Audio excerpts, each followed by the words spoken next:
Woke Disney? Disney's not failing because it's too woke.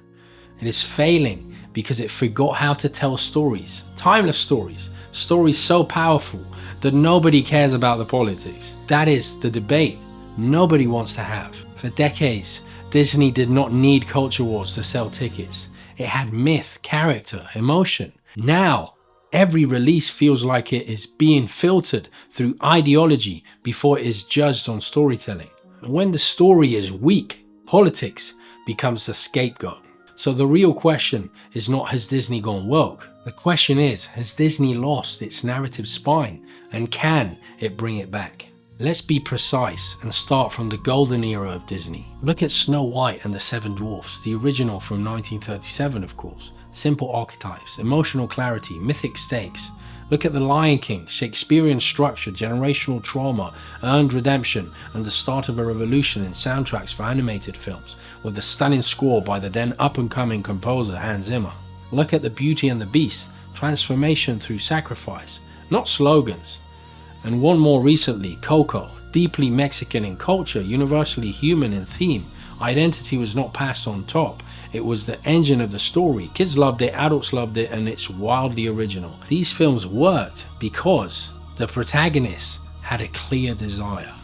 The conflict was internal and external. The stakes were mythic but personal. The message emerged from the arc. No one left the cinema arguing about ideology. They left talking about how they felt, what characters made them laugh, and what part made them sad. The chats at the end of the film, on the way home in the car or on the metro, do not involve wokeness or right-wing propaganda, like any good film would do. It started joyful debate about the world they just visited.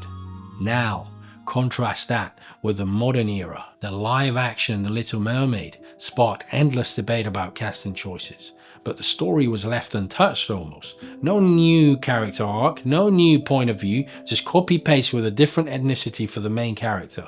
Lightyear became a political headline before it became a story, and the story was proven to be boring for children compared to the original Toy Story franchise, which has never disappointed. The Marvels underperformed massively and became a culture war talking point instead of a character-driven superhero film.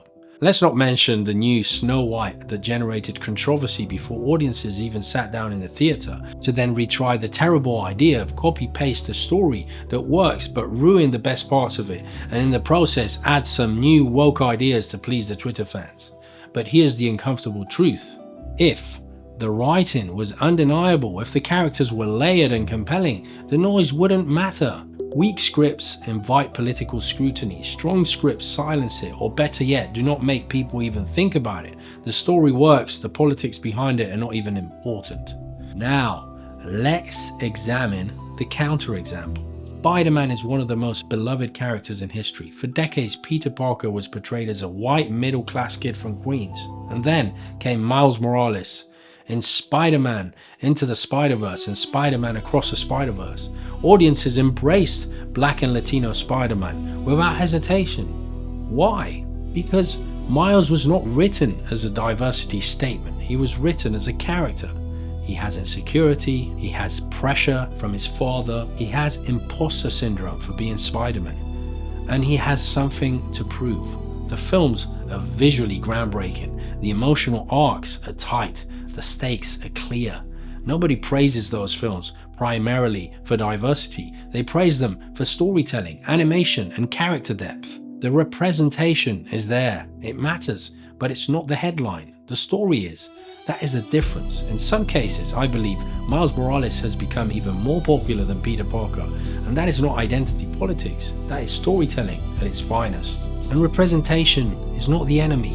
Disney has always had blind spots. Updating that is not a problem. The problem is when identity feels detached from narrative logic.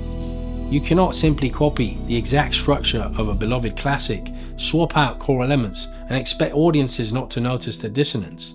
If you reimagine something iconic, then reimagine it fully, adjust the setting, themes, and character motivations so the change feels organic. Again, look at Coco.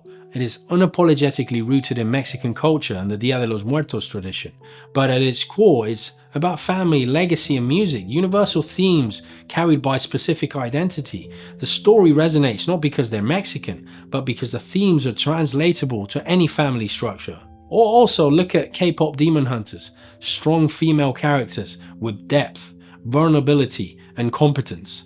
They're not flattening male characters to elevate themselves. They're compelling because they're written as humans first.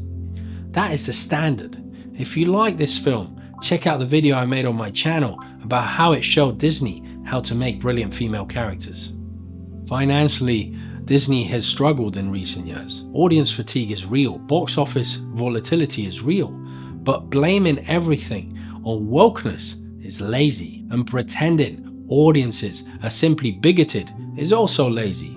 The sharper diagnosis is when story weakens, ideology becomes visible. And when story is strong, ideology becomes invisible. Audiences can feel authenticity. They can also feel when something is engineered to send a message rather than to move them. Disney built an empire on mythic storytelling, emotional truth, and character-driven narratives.